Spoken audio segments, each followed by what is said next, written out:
travel's really different, and that makes it, in the kind of legacy of the payments industry, that makes it quite high risk, because you might be handing over thousands of dollars, euros or pounds, days, weeks, even months, sometimes years before you actually can kind of consume the trip, if you like.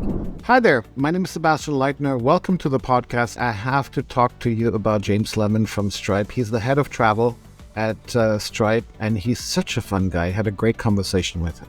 He's the kind of guy who you want to have a beer with, first of all. He's a really nice chap, but he's also super experienced, brings a lot of wealth of information and knowledge and experience from hospitality. I think he started his career in hotels. And then on top of that, he's been able to establish over the years a huge network of industry influencers. He's very well connected, and he's a continuous learner, really smart guy. Really inspiring conversation and some great insights around, what are some friction points in payments and how to overcome them.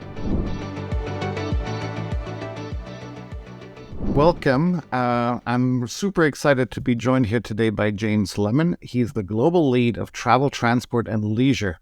It's quite the mouthful. James, welcome. Thanks, Sebastian. Good to be here. Well, my opening question is to do with the name of this podcast, which is, the turndown, of course. What is keeping you up at night these days, James, as a global lead travel, transport, and leisure at Stripe? Yeah, so generally I sleep pretty well, I have to say. Right. Kind of post-pandemic, things feel a little bit more normal for our industry, and the things we're all trying to get done in our day jobs and our home lives, perhaps. I think if I was to focus straight in on where there are still challenges, I'm genuinely concerned about the hospitality and the wider industry's ability to retain great people. Okay. I think that it definitely came about during the pandemic that whether you're on the front line, whether you're in ops, whether you're in HQ, whether you're in tech, hospitality is not always the most kind of vibrant first choice career. And I see lots of people now trying to work on that. And I think that's absolutely the right thing to do. But I think we've still got a way to go. If we want to deliver the amazing experiences we think the industry deserves, if we want to be the kind of innovators we want, there's a group of us, you're probably one, I'm probably one, that we're spending our lives in this industry and we absolutely love it to bits.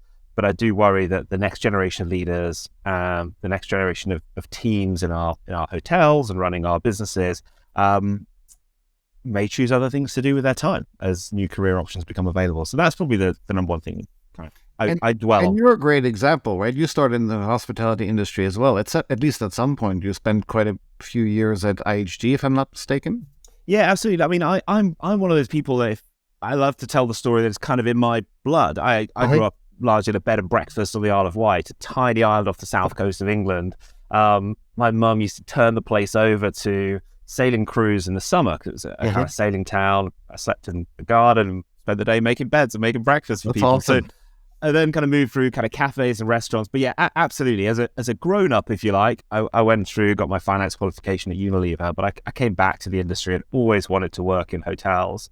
I definitely still get this buzz on my kind of former colleagues' LinkedIn when these amazing hotels are opening or these fabulous resorts are popping up.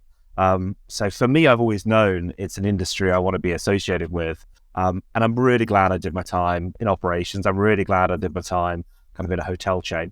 I don't think everyone has to do that, but it's a really lovely place to work in a provider of travel. So how do we as an industry solve this problem that you express, meaning, the talent recruitment and retention, if you will?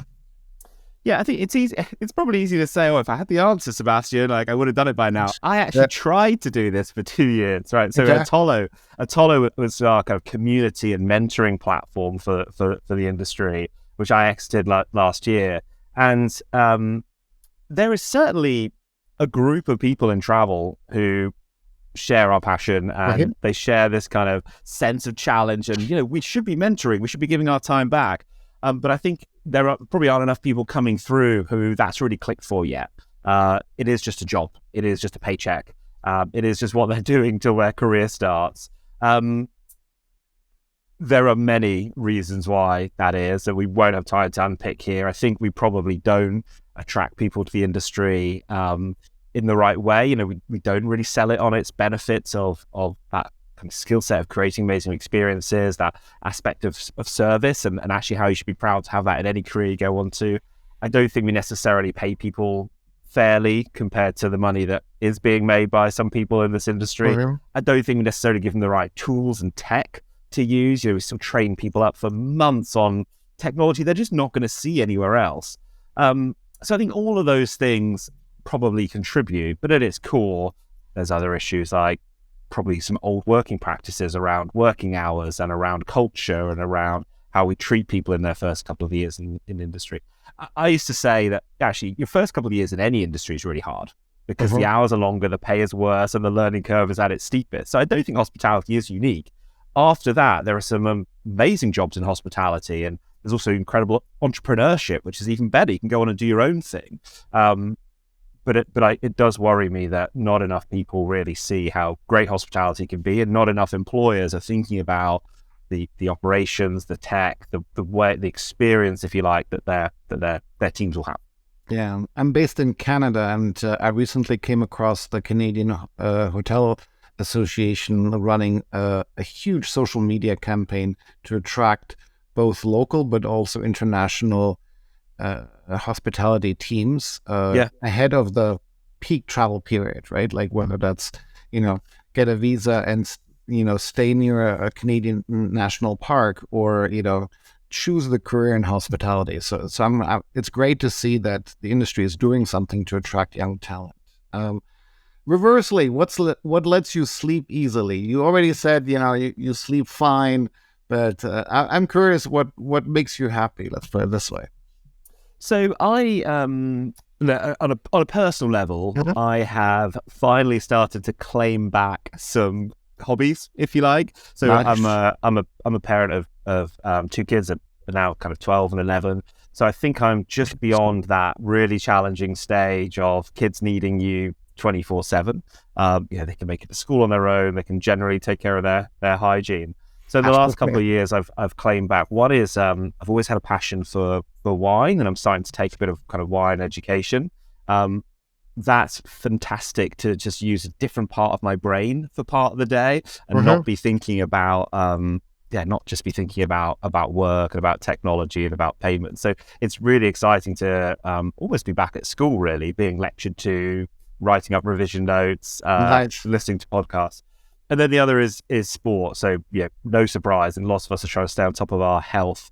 In addition to running, which I've always kind of literally plodded along.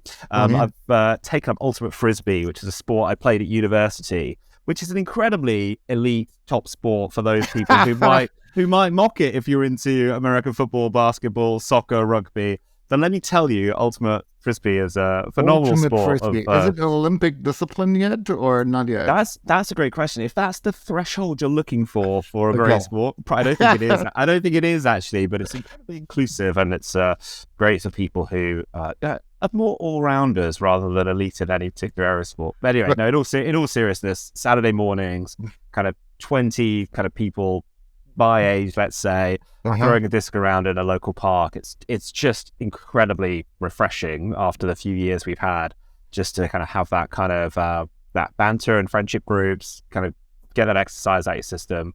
So I think, reclaiming a bit of my own time, especially coming out of a pretty challenging pandemic and running my own startup for a couple of years, that was exactly what I've needed. Yeah, I'm still looking forward to that age where my 4-year-old son is completely independent. I'm working on it. He's getting dressed. He's, doing the primary things, but he also loves dad's attention, at least in the morning, getting him to school, etc. So I have to say, I wish I hadn't waited so long. I think if I could do it again, I would probably have tried to never give up a couple of kind of passions that I had, and maybe even got to try and find passions if they hadn't quite clicked yet. Wine, for example, is like brand new to me. And I was like, I wish I'd always kind of listened to podcasts about this or taken more courses on this, because I think it does just lighten up a different part of your brain, right? I think it helps your creativity to think about more than work. And also mental health, right? Like you have, life outside of what you're doing for most of the day. I'm curious, in your role, what's a common myth about what you do at Stripe? A common myth about what I do about Stripe.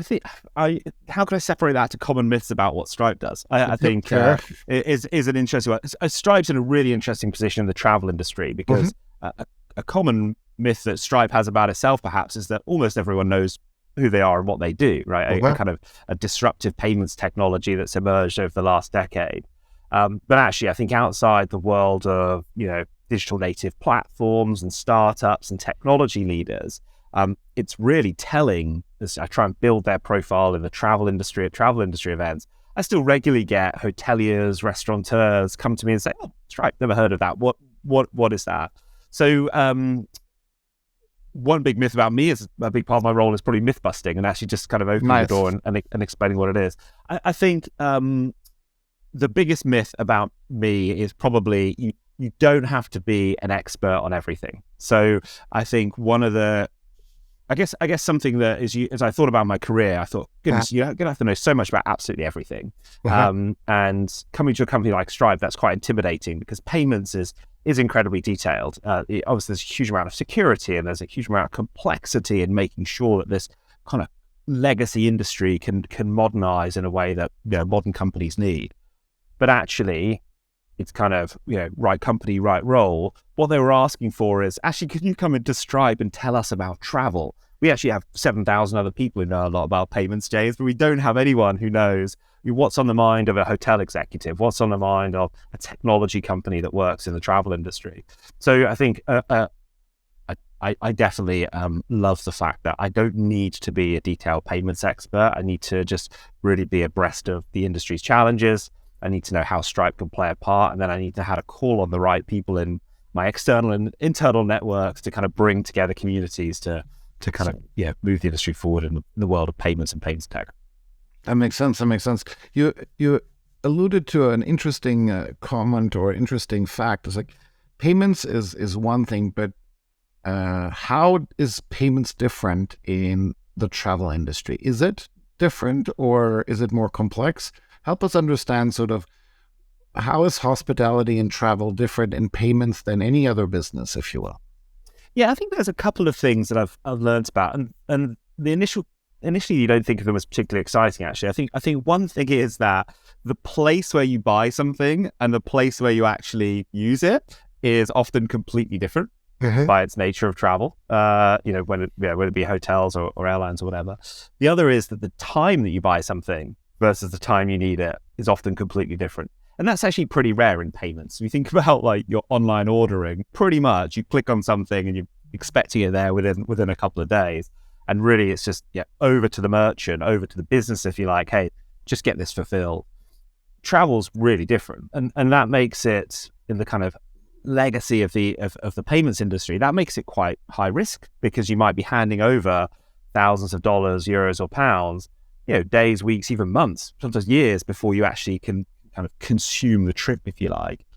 It also means that kind of information you hand over about maybe credit card details or might need to end up on a completely different side of the world for a hotel to be looking after it safely until you arrive. So I think there's a couple of different dynamics there that to the payments industry, they look at travel and go, we really need to understand this better because it's not like the rest of retail and kind of instant on the spot consumption. So I think that's probably a couple of technical things. I think the more important thing, the area I love to focus on is that actually the whole of our industry is built on experiences. And we all, I think, share this passion to go back to the glory days of travel where your whole journey can feel seamless and frictionless, and you can just get on with doing what you need to do. And that might be, obviously, we probably think of holidays and we think of, I just want to get away with my family and I want it to be relaxed and I'll kind of worry about the money later or whatever. But I think it's also true on a business trip. If we're like, look, I'm only in town for 3 days. I need to get around, have these meetings, be effective.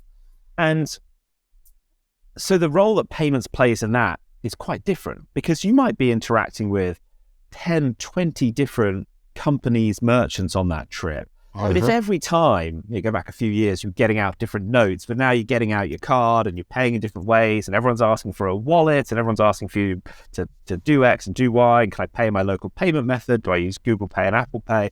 You got all this stuff that's just making it inherently complex. Again, you don't really have that in other industries. If you're in retail, you click, just want it to get out of the way.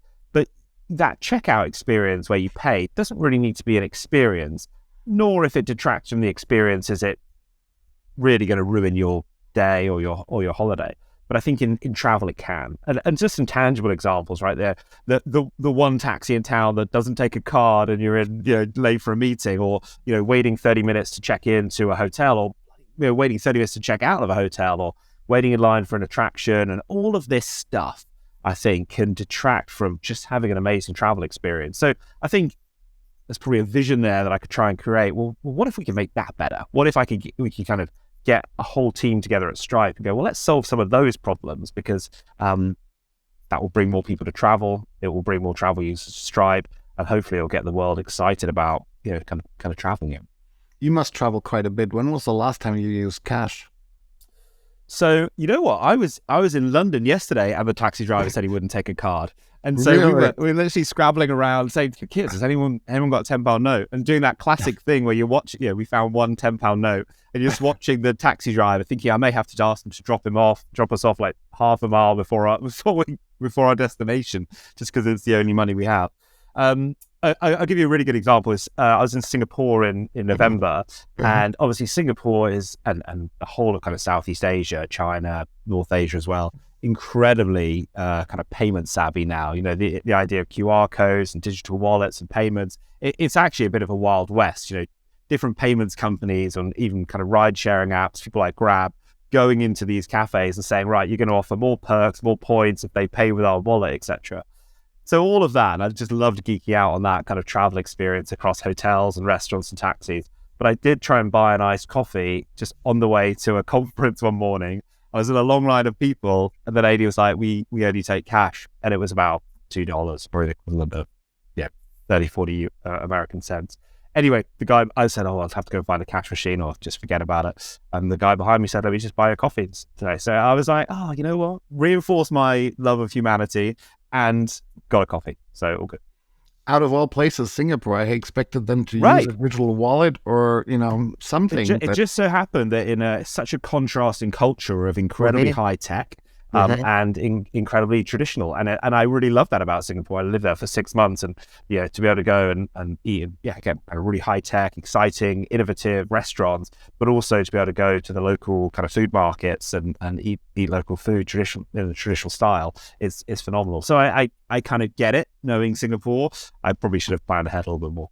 Yeah. I'm curious on your perspective of the future of travel and payments experience. I've always lacked understanding of why I need to carry, credit cards in my wallet. I'm hoping that one day I won't need to carry a physical card anymore. I thought my phone could replace that, but I don't think that's yet working, at least everywhere in the world. When you think of travel, let's say, and especially payments in 2030, what comes to mind? So I think I definitely share your vision, and I think part of it is a confidence thing, right? I only just started going out without my wallet and only a phone, probably 18 months ago, 2 years ago. I now go on the London Underground, and I can see other people using their Apple Watch. I think, I hadn't thought I'd maybe just use my watch now. So there's things are moving fast, and there's a mix of practicality of actually, will I get caught short? And there's probably an element of confidence as well of, I don't want to be embarrassed and not have the right stuff. So as you say, watch, phone, cards, maybe even cash. My vision for payments is definitely that payments becomes invisible, right? It's not inconceivable you may have to tap a watch, but why should I actually do anything to get a card or cash out of my wallet? And I think you're starting to see examples of that now. So an example I know we've chatted about before with the wider team at Hedna is you take something like Lyft, right? So Lyft over the last, and all ride-sharing apps over the last 10 years have started to build this kind of frictionless, invisible payments experience where I just register my details once, And then I just make my reservation, and maybe I have to click, but I'm not really conscious that I've said, yeah, you're going to be charging my card. And what's really interesting for travel is that's a completely unknown amount, right? Well, in some jurisdictions, but generally you go, it's going to be somewhere in this range. I'll just pre-authorize your card for nothing. And so you could do the same in hotels. You could do the same with a restaurant bill. They've confirmed your ID at some point, so you can then just get in a taxi, go for your ride, hop out of the taxi and carry on with your day without out tipping, which I think is a great feature for kind of the encouraging people into the industry. Wow. But what's really interesting is behind the scenes, of course, it's not that platform that's running the car. So they have to move that money to a taxi driver, or if you're a food delivery app, you have to move it to a restaurant and to a scooter rider. And I think this idea of digital ecosystems that these huge companies have been building on Stripe in the last decade, that's where I start to get really exciting, because I'm like, as a consumer, you might only have one experience, or you might just say, look, this is the journey I'm going on. This is what I'm going to be doing. Let me just click once, and then someone else can just take care of moving the money around. And I know at some point I'm going to get charged, maybe up front, it may be at the end, but there may be 2, 3, there might be 10 different parties involved. Imagine if you could do that for hotels, plus taxis, plus restaurants, plus attractions, and you just go about your day. And then at the end of it, someone goes, bang, that's just deducted. And I think we'll start to see innovators like the Disney Worlds of the world start to get ahead of this. I think they already are, where they own that whole experience. But I think it'll be really exciting when we can start doing that on city breaks and start to include 2 or 3 different parts of the travel experience. I think that'll be really interesting. And then on the corporate side, hey, why, when everyone goes away on work, can you not do the same thing? We see people like Navan, formerly Trip Actions, doing exactly that with corporate credit cards and virtual issued cards by Stripe, where you go, it's getting easier and easier to book that on behalf of a company than it was. And if a company's got 10,000 travelers, that has always been complicated in the past, and really trying to strip out that complexity and keep it simple and make the expenses and the ops and the processes on the back end. So invisible payments, a kind of frictionless guest experience is definitely where I see things going. That's excellent. Excellent. Very interesting. I want to do a quick lightning round. So okay. I'm sure you've done these before where, I just want to get your first impression of a word that I'm sharing with you.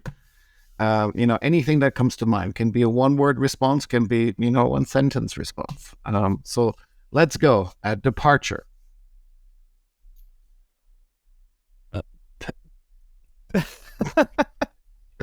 Awesome.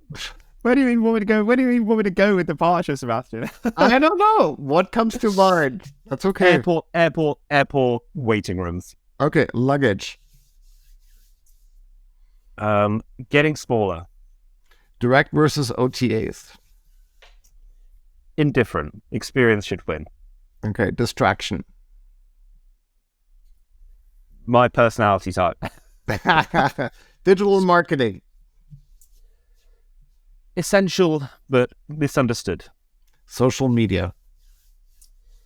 What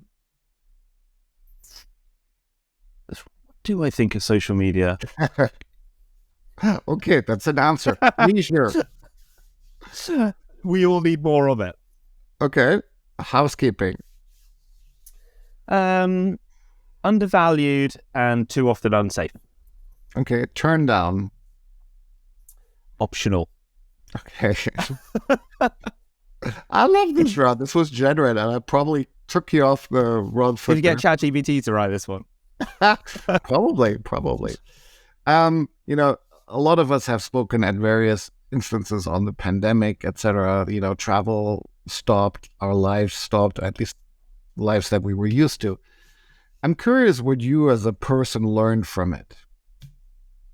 I think my pandemic journey probably was, I think everyone probably had their own pandemic journey, but I think I was in a really particular spot because prior to the pandemic, my time at Hostmaker, a big kind of home sharing startup, came to an end. So I was about a year into working for myself, advising on innovation and strategy in the hospitality industry. So you can imagine the demand for that stopped almost immediately. So I think I was definitely had the rug pulled from me, probably is common to a lot of people, working in the hospitality industry, everything just kind of dried up overnight. I then spent the next 2 years building Atollo, this kind of community mentoring platform. So my pandemic journey is inherently linked with, frankly, a really stressful time of my life when I was genuinely trying to do something that I felt had vision and would hopefully have kind of commercial value too. But wasn't able to reflect that, fundraising, building a team, building products, finding product market fit, driving customers on the B2B side in hotel chains during that time was just inherently different to any other time in history. So I was definitely exhausted and borderline burnt out, I think, by the time we could say the pandemic came to the end. I actually ended up consulting at Stripe. I was still doing the advisory business, and you could see suddenly work was picking back up end of 2021, start of 2022. But for me, the spring of 2022 was the time where I could see that 2 years on my startup was enough, and I'd kind of run out of mileage of what I could do with it. I met some phenomenal new people who then went on to become its new owners. We exited. Like it couldn't have ended up better, really, given where I was and it was. But at the same time, Stripe came out saying, "Look, do you want to interview for this full-time role?" And it just so happened that, it was exactly the right time for me. I've been working with them 4 years on my own, learned a huge amount. I'd always had that entrepreneurial itch, but the time to go back into a company of thousands of people and structure and other people building phenomenal products that I could just help bring to market, it was just the right time. It was just the right time. So I think all of my lessons from lockdown in hindsight were good ones. Everything happens for a reason, right? I genuinely believe you have to go through all of your experiences to be ready for the next one, or for the next one to even appear. But it was really tough for me, and I definitely, my relationship with my family and my kids got much tougher. Was that because of the pandemic and all that time together, or was that because I was also trying to build a business at the same time and couldn't sleep at night? So difficult time, I think, particularly. And I think for anyone in this industry, it was tougher than it was for anyone working in e-commerce, for example. Yeah, a lot of things changed also in respect to travel, but I'm curious if there's any change you've seen coming out of the pandemic in travel related that you did not expect. I think if to be a realist for the moment, actually, I think we've probably gone back to some of the old ways of working faster than I thought we would. I think people probably say the same about broader society. Some of our working patterns, some of our family patterns, some of our travel patterns. It's like, we've just gone back to how it was in 2019. So I thought there would be more of a transformation of the way we wanted things to be as a society, and maybe the way we wanted things to be as an industry and as groups of leaders within that industry. There's certainly still signs of optimism. The trend towards staycations, I think, is here to stay. I think the trend towards more trust-based economies, whether that be kind of ride sharing or home sharing, I think are all things that got accelerated, which I think is great. There's pockets of excitement, like, hey, we probably should be more efficient businesses. We should probably have better cost structures, be more productive, use better use of tech. QR codes, some of these kind of minor things, but actually at a general level, I think we've kind of gone back to how we were before. Think about airlines and hotel groups. I think too many groups probably put their head in the sand a little bit for a couple of years and then came back and just went, actually, we kind of carry on as normal. So I think it's a shame, and I think we've probably missed a window there to change more. Better. To change more. Okay, what would you change? It's probably now what would I have changed, right? Correct. I think now it's like, here we are in mid-2023. It's just it's business as usual. What do I think I would have changed? I think that, let's take technology, something you and I are both really passionate about. I think I probably would have placed a much bigger emphasis in that downtime of, okay, we still have a capital base, we still have staff that want to do work. Let's actually do a proper tech transformation that we've been planning for years. Let's do the upgrade now. Right, and I'm not going to pitch for one particular area of your tech stack, right? But I think the way we work with our guests and that kind of CRM and loyalty piece, I think could be better. The physical experience in hotels, whether that be contactless check-in or just literally the design and experience of hotels, I think probably could be accelerated. And then the kind of back office technology, if you like, around property management systems, revenue management, payment stacks. I think it all probably had an opportunity to use the time we had and the people we had to go, let's make this better. And I think people will say, well, we never knew how long it would last and we had to conserve our cash. But actually, working with hotel businesses at that time, there were still lots of people around, right? And there were still guests in beds around, particularly around kind of domestic and staycation. And a lot of the hotel chains don't own their hotels. So they were still in a position where they probably could have been slightly more innovative. But we didn't take that opportunity. I think that's a real shame. I have heard pockets of optimism. Some hotel chains were working on that stuff, but my sense is, looking at the cultures of the big hotel chains, we're broadly back to where we were in kind of late 2019, and I don't think that much has changed. Yeah. I'm curious if there is a topic or an area that you're passionate about that I haven't asked you yet. Any questions you'd like me to ask you? No, I think you touched on. Let's talk about direct versus indirect, right? Probably Okay. more than a one-liner. I think this is a really interesting topic for the industry. It's obviously not new, right? And there are many voices in this space. My view is we should take more experience from the world of retail, which is, yes, it would be fabulous if people came to your stores and it came to you direct, but that has to be based on the experience you offer to people no matter where they shop your products or how they shop your products. So, I've worked with hotel chains who have quite an anti-third-party kind of distribution strategy. Okay. Even that is a gray area. We can get into more, but they're definitely a kind of high preferencing towards direct channels. And my sense is that needs to be something that is very, very experience led. Let's 100% of guests have an amazing experience that no matter what channel they come from. And then let's use our skills in marketing post stay and during stay to lock them in for the future. I think we too often lump together third-party channels, be kind of the second part of it, because actually, in some segments, like in business travel, for example, you're almost never going to persuade a corporate that they should book direct, no matter how many times we've tried, because you have travel management companies and travel managers kind of reinforcing the exact opposite, right? So then you go, well, okay, well then the TMC is okay. And then therefore the GDS is okay. But then you go, well, the GDS is also distributing to that OTA. You go, well, okay, now it's okay some of the time. And in fact, channel strategies inevitably become way too complex, right? So I think you just have to open up. Look, we are going to have a phenomenal third-party channel strategy. We are just going to be pouring customers in. Anyone who wants to try our brands can come in and try our brands. I'm talking, by the way, about car rental, airlines, hotels, restaurants now. Everyone is disintermediated and everyone is aggregated by someone. And there's also a huge amount of innovation in that space. So I think you need to have a really nimble channel strategy and allow people in, almost no matter what the cost, or certainly at a reasonable cost.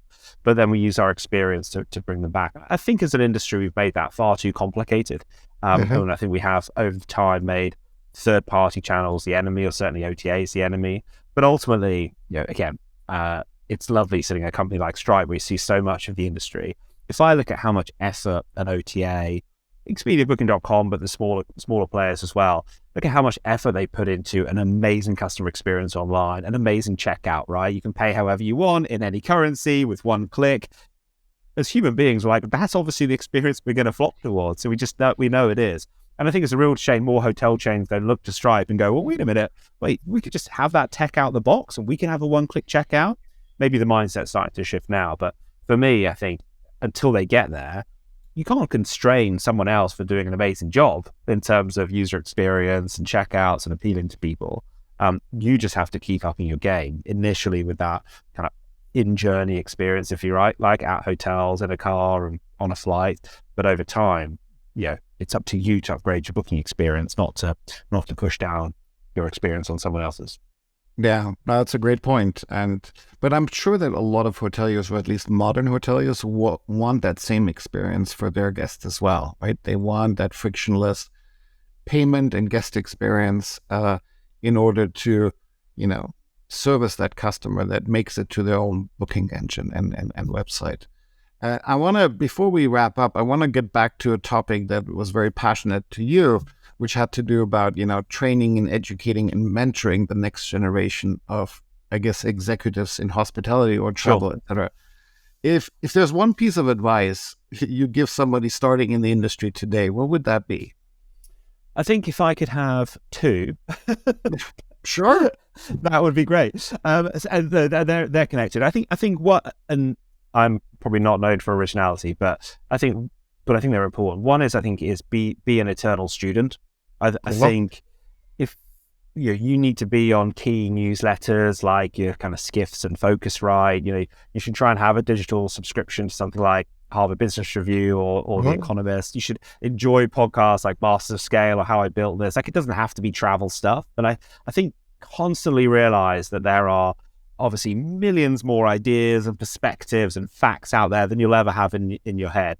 So that would definitely be kind of my first one. There's a huge amount to keep up with just in travel, let alone any subsegment of travel. It's when you start hearing the same kind of discussion points and topics 2 or 3 times that you're like, oh, okay, I'm starting to master that one. I get that one. Okay, everyone's talking about the talent crisis, and here's a bit about that. Everyone's talking about OTAs and direct bookings. Here's a bit about that. Everyone's talking about tech stacks and agility. Okay, I think it's really important that you kind of form your own point of view by standing on the shoulders of those that are writing kind of independently. So that's definitely the first one, I think. The second one is make sure you really build your own community. Again, probably a bit of a cliche, right? But I think knowing your community and your place in it is probably the number one thing that will then stick with you through your career in everything from asking people for advice, or maybe selling to someone, or having an opportunity to collaborate on something, or maybe your next job. And I don't mean here generally selling. I genuinely mean human connection. So go to events and message people ahead of time on LinkedIn, or send them a LinkedIn invite and say, hey, Sebastian, I'm going to be at this event next week. Wonder if we could grab a coffee. Not as many people as you think actually do that. Right. Mm-hmm. And I think people really do enjoy in this industry making connections with others. If I think about LinkedIn's like the one social media that I do. And I probably never did it before I worked for myself, but comment on other people's posts, right? Don't just be a kind of a lurker who's just kind of clicking like and clicking the odd emoji. Like, actually go and write, oh, thanks, Sebastian, I really appreciated your thoughts on that. Or share a link to something else you've read. It doesn't have to be a lot. It could literally be 30 seconds of your time per post. Just being like, what would be kind of insightful here? Because you will have CEOs and execs and people you admire writing back and going, thanks, James. Or sometimes happens to me, I don't agree with that.